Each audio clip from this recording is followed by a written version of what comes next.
So today I'm going to talk about one important part of instrumentation of EPR study. So recently I have done EPR study and there were some questions which were basic, but I was thinking that they should be explained. So I will explain some particular questions regarding the EPR experiment.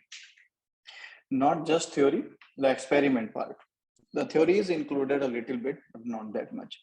So today I will talk about that why we specifically use microwave radiation during our EPR measurement, and then what do we use for the propagation of microwave radiation or for the transport or the travel of the microwave radiation, so that without very large loss we can use the microwaves for a longer propagation. Then I will talk about the types of waveguides, not that much, but a very little knowledge. Then I will talk about the sample cell, which we call cavity in EPR measurement. That I will talk about very explanatory way, because that's a very specific topic, which is actually special in EPR measurement. Then I will talk about the types of cavity, the modes of cavity, and at the last I will explain that I will take the conclusion from the explanation of the slides. The questions which I want to explain, that I will give at the last slide. So if I think about the absorption spectrometer or a EPR spectrometer, in absorption spectrometer we have a radiation source, a visible light, a particular a full range white light, or a particular special wavelength light, or we have a monochromator, so that we can separate out the part we don't want to use. Then we have a sample cell, which we call cuvette in case of visual visible spectrometer, and then we have a detector. This type of arrangement we use in our absorption spectrometer. In EPR spectrometer, we use a microwave source. We have a sample cell cavity. In that sample cell we call cavity. We use a word cavity because of a specific reason. Then we have a detector. So in absorption spectrometer, we are using visible light.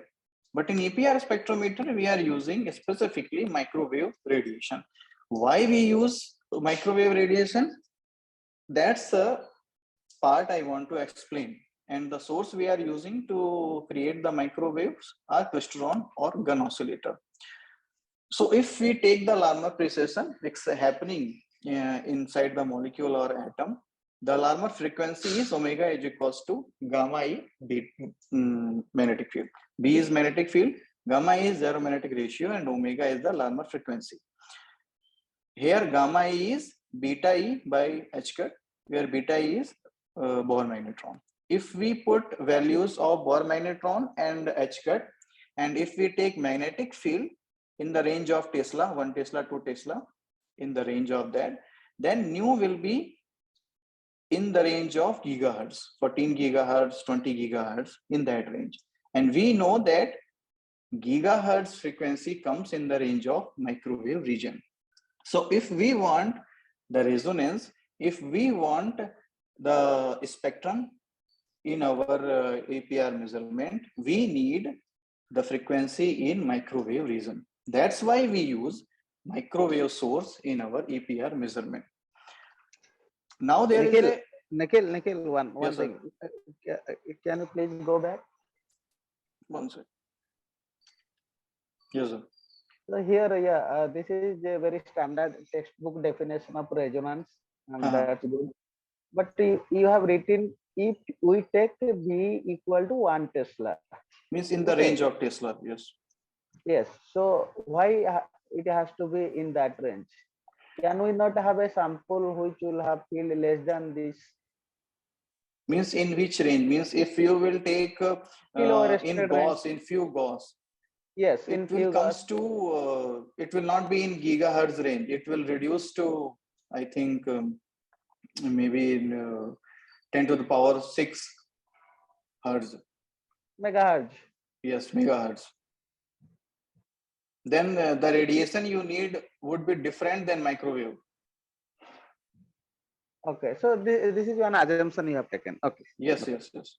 Okay. Means for that formula based, I want to explain that if you Yes, are yes, yes. I taking understand. B, How does means field is dependent on a frequency and vice versa, vice right? versa. Yes. Okay. Okay. So for the transportation or the transmission of microwaves, we use waveguides. Means the tubes we are using, we use the word waveguides. These are the very commonly used waveguides we use in our experiments, in our microwave bench experiment. You may have seen in our graduation time, but it can be in cylindrical form also. And there are rigged waveguides also, which are basically used in very sophisticated electronic instrument. But there can be this type of single rigged waveguides also or double rigged waveguides also. So basically there are rectangular or cylindrical waveguides are available in general purposes.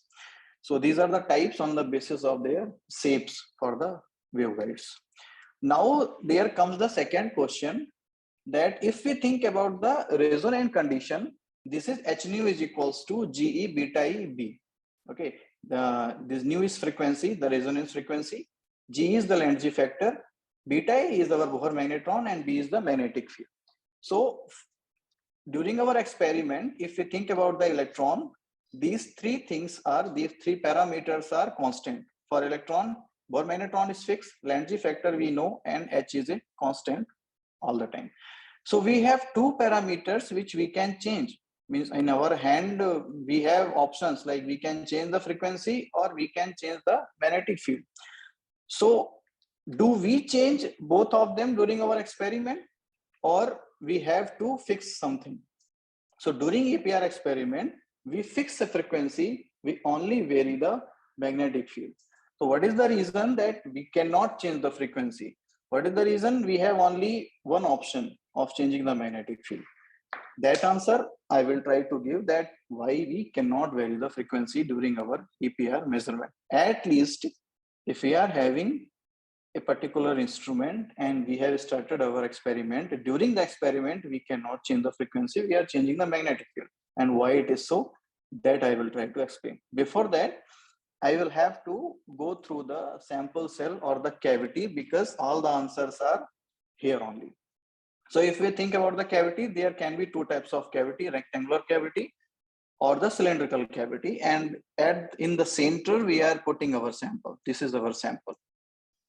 The location of the sample is also important in EPR measurement, that I will explain in the next slide. I am taking the example for the explanation for the rectangular cavity, but similarly I can explain the cylindrical cavity also. There is not a much difference. Difference is there, but not much. So this is the differentiation of the sample cavity on the basis of shape and size. This is a rectangular cavity, this is the cylindrical cavity. Another difference is there can be reflection type of cavity or transmission type of cavity. In reflection cavity, there is a hard surface, metallic surface, the microwaves will go, they will bounce back. In transmission cavity, transmission lines will come through the hole and they will go, they will bypass, basically, they will not reflect. So in reflection cavity and transmission cavity, we have a very major difference in the power output. In the rectangular cavity, cylindrical cavity, if we are taking both reflection type of, then the power difference is there, output power difference, but not that much. So these types of cavity we use for very different purposes. Nikhil, In our EPR measurement, we generally have reflection cavity. Nikhil, So imagine, yes sir. So is there any advantage over using rectangular over cylindrical cavity, or cylindrical over rectangular cavity, or are they both the same, or they depend upon the context, or depend upon the They application? depend upon the what type of sample you are trying to use, means measurement you are doing. The power output is not that much different, and it depends that what type of magnetic field generator you are using. Means you are having a straight line magnetic field or a circular magnetic field. In that your cavity depends. If you are having a circular type line, magnetic lines, you will use a cylindrical cavity. If you are having a very maybe between the poles you are having a straight lines magnetic field, you use a rectangular cavity. Means it depends what type of magnetic field you are generating and the sample. The power output is not that much different between the rectangular cavity or cylindrical cavity. Okay. Okay. So if I take a rectangular cavity, length is L, height is H, and the depth is D, that we will remember that we are having these type of dimensions of my cavity. So these parameters are fixed if we are having a particular instrument, or at least if we are doing one measurement we have started, then these parameters are fixed for my measurement. Okay. So in EPR measurement, we need magnetic field for the resonance. We don't need electrical part. We cannot remove 100% the electrical part, but we will try best to reduce the electrical part as much as possible, because we need the magnetic field to do the splitting, to do the resonance, not the electrical part. So how can we achieve that? We will achieve that by the help of standing waves. So imagine. Nikhil. Yes, sir. Yes, sir. Just for the sake of clarification. So the microwave part contain both electric and magnetic components. Yes, yes, both of them we need. Both of them. So let's suppose if I want to reduce magnetic field and want to split the energy level by using electric field. Yes, sir. What difference information you can get, or how does it less informative as compared to the magnetic field splitted resonance? See, I will say that in EPR measurement, you want the splitting of the levels or the spectral lines which you are getting due to the magnetic resonance. It means whatever degeneracy is lifted due to the magnetic field, that only you want to check in your EPR measurement. Okay. Imagine you are having electrical part also, magnetic part also.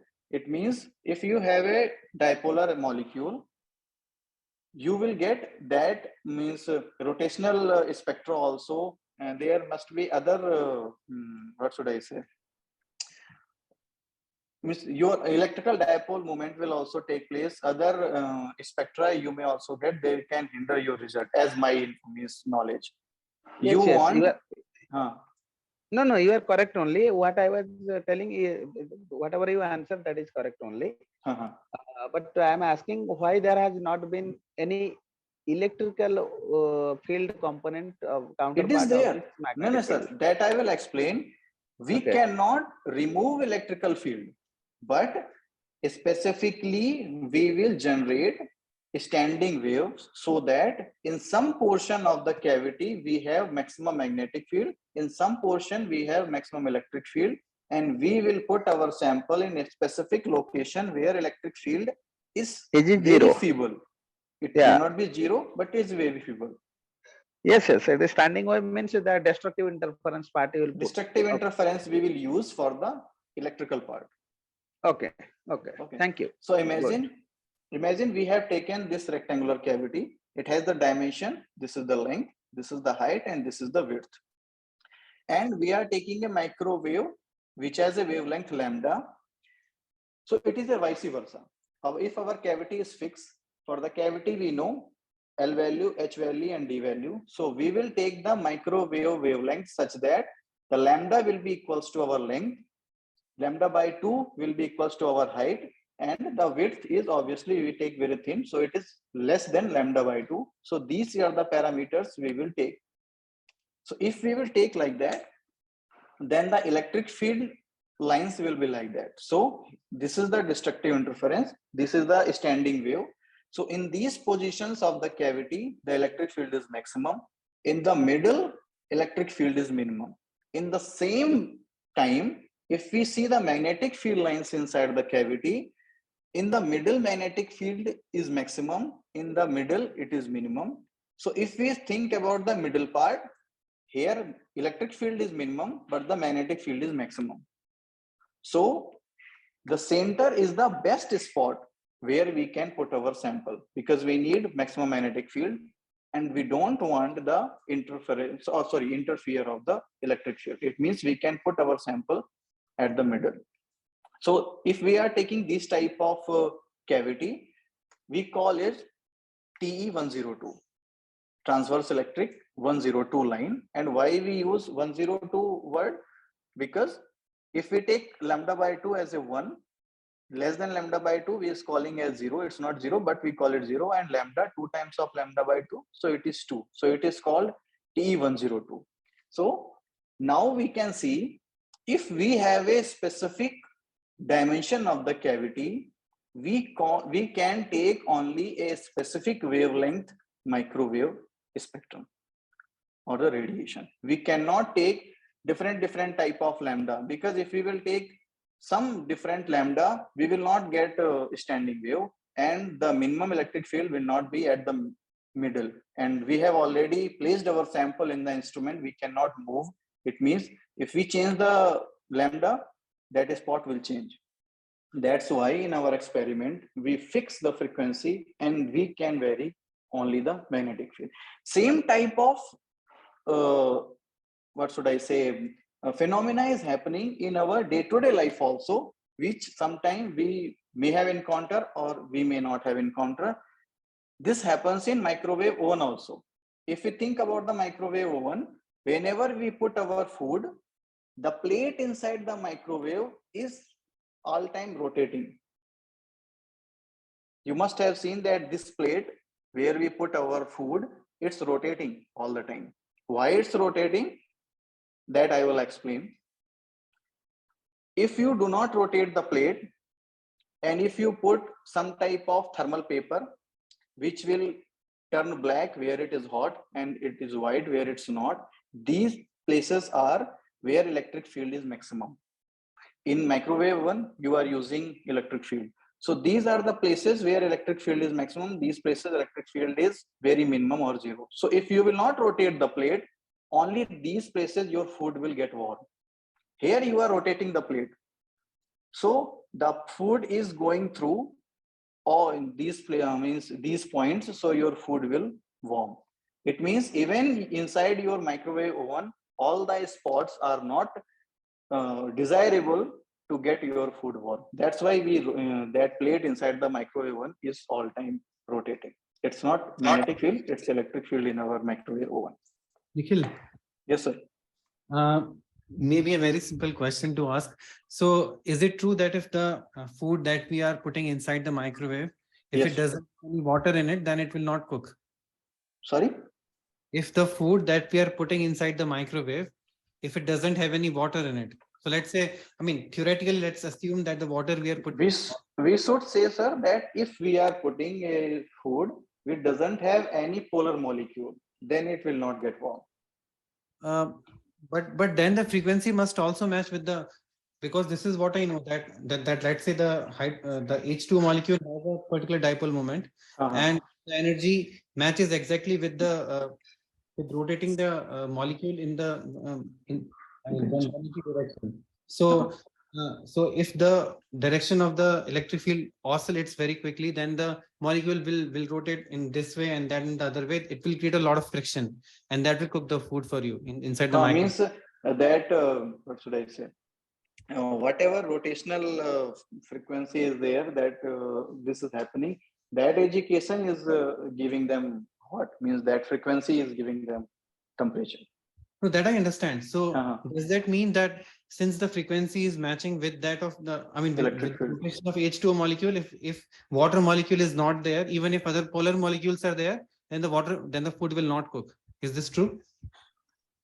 Means basically they explain with the help of water, because most of the food have water content, less or more. But whenever they explain, they don't say just water. They say we must have polar molecules, so that they can, the dipole moment should be there. No, but as I said, because if the frequency is not matching with the energy corresponding to the 180-degree rotation, then it will not be able to, then there won't be any resonance. It will not be able to rotate the molecule too much, because eventually the energy is quantized. If the energy will be accepted in some. I got it. Means if it not in that range, it will not get excited. You want to Yeah, say? exactly. So So that I will check that it should be water only or other polar molecules can be excited. okay. Because I'm not Now, sure, because I was thinking there can be other polar molecules also. It's not fixed to water, Mhm. but basically we are having food. They must have water content. That's why maybe it's preferable, or I will check it. It's only water which can be used. Nikhil, you have already what Rahul bhai said. I believe that is the correct thing. Uh-huh. Given the subject what we are now discussing about Uh-huh. resonance. Mhm. So you have already told that you have fixed the arrangement for the given frequency. Is it not? Yes, yes, we have. Unless, and that is the only difference between the magnetic resonance or electric resonance, so to say, as opposed to the conventional optical resonance or mechanical resonance, whatever Uh-huh. you call. Here, you are fixing the frequency and you are actually adjusting the energy level by applying electric field or magnetic field. Yes, sir. However, in case of optical resonance, like say silicon 1.1 EB, you have no handle to tune that from Yes. outside. Mhm. Okay. So once I fix the frequency of the microwave, then I have no chance, no choice. I have to bring the molecule to that Water position. So molecule. Means sir any is molecule. asking if we can Ah, use only water molecule. yes, water molecule. But if you can say you can include some other molecule as you are telling polar molecule, Mhm. which will also resonate with the given frequency of the microwave. That also will be helpful for the heating of the food material. But It since means there is it's not the water. We need the polar molecules which have the same frequency. no, you are putting multiple constant. You see, you are telling food. So Mhm. we do not have any better polar and organic molecule which possess same dipole moment as water does. Water. That's why I mean. That's why I basically That is why use you water are over. fixing also water. Yes. So Mhm. that's why they write it. Water molecule is the best, and moreover, water is always available in all the food items. Yes. So I think the whole business hang around the resonance condition only. And Resonance what Rahul bhai condition means said correct. frequency. We are not worried about just water, but frequencies should be matching for that. I think we are doing the resonance by electric dipole transition. Yes, sir. I think So Rahul bhai, you are spot on. You are correct. But Nikhil is saying in a generic sense. But if you have an option to change the frequency of this microwave, then any mhm. polar molecule can be eligible enough to warm up the material. But that is not applicable to food item. No? There is Mhm. no other organic molecule. I think that is the correct thing. But Because anyway, you can have a look. Rahul there. bhai, is it make any sense? Yeah, it does. So actually, if you consider foods, then the foods may be having, let's say, some carboxylic acids, proteins, etc. So I need to Sugars. read, but then those molecules are not that polar. You will have to invest a lot of energy, Yes, or yes, yes. You're right. but maybe the frequency will not be the same as you use it for the case of water molecule. So in order to ensure that everything gets heats up, although the thing may not contain water in it, you have to have some sort of microwave that can change its frequency itself. So that's not a very Mhm. feasible solution. So because water is very easily available in Easily almost, available. it's almost impossible to have a food that does not have any water in it. So water will always be there, and water is very polar, very useful molecule in that sense. Yeah, organic, na? So all the food item invariably contain it. Yeah. So in one form or another. So maybe some biophysics is involved here. Okay. Yeah. Okay, okay. Thank you, Nikhil. Thank you. Okay. So Nikhil can confirm So later and yes, let sir. us. Okay. Sorry, sir. So I'm saying Nikhil can confirm whether whatever I said is true or not, and can let us know later. It is true, but actually, I was not during our definition. I was using water only. But Mhm. basically, they always explain that water is available and what is dipolar, so it will get hot. So they use that example only, but in definition they use polar molecules rather than water only. Okay, fine. So in our day-to-day life also we use such type of resonance condition, and though it is different, it's not magnetic field resonance, it's electric field resonance, but the phenomena is same. Why we are rotating the food? The reason is same, because we want the maximum electric field to pass through our food. If we will not rotate it, our food will not be go through the maximum electric field, so it will not get hot at the every places. So we got the reason that why we are not changing frequency. We are not changing frequency because we are taking a specific dimension cavity, and that specific dimension of the cavity is fixing our magnetic frequency so that we will get a standing wave. You may think that standing wave we can get with other frequency also, but if we change the frequency, the location of the maximum electric field will change, which we cannot change during our experiment because we have fixed our sample. That's why during our experiment we are fixing the frequency, we are only changing the magnetic field. So but Nikhil, I have one more question. So yes, sir. Since as you are saying that the dimension of the cavity will fix the frequency that we are using, but if we increase the on, and given that you said that we have two nodes and one no, yeah, I think three nodes and two antinodes. That's in the you showed. Means you can think about the multiple, like we are taking lambda, or we can take lambda by 4, then also you can get standing wave, like that you are saying. Yeah, exactly. So if you are thinking just about the electric field, so you will get a standing wave, but the location where your sample is already fixed, that may or may not be at the destructive interference. Standing wave you can get, but your sample may not be at the zero electric field position. Okay. Are you getting my point? Yeah. So perhaps in the context of microwave, you are saying that if you put so let's say the dimension of the cavity is fixed, and you're using some specific frequency. Yeah, that one. So wherever electric field is large, there the food will be cooked. But if here your food will be hot. If your food is lying here, it will not get warm. Yeah. Okay.